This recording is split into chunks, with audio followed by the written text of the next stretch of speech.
So, failure, a success is not final. Failure is not fatal. It is the courage to continue that counts.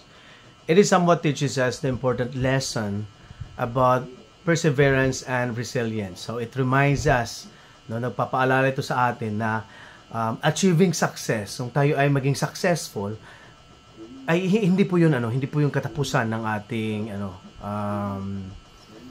journey, no, or ang ating goal.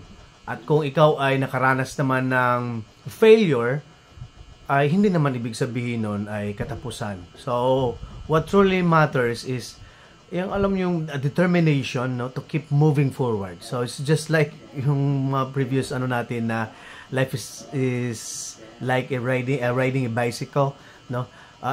Let's move forward, moving forward, learning from both successes and failures. Kasi doon tayo mas lalo pang mag-i-improve. And then of course the courage to persist, no. Dapat lang, kahit anong mangyari, tuloy lang, even when they face with challenges. At hindi naman mawawala 'yun sa ating sa ating buhay. And then ultimately it leads to growth and long-term achievement. So yun na nga, tuloy lang po, padayon lang sa ating ginagawa. So that's it, sir. Okay. Thank you, sir. Thank you, sir Lloyd. Do a shout out kay Sir Ed at sa lahat ng mga kumukuha ng TM2 ngayon batch 3, no, sa TESDA. Okay? So yun naman po. Yes, Ma'am Irene.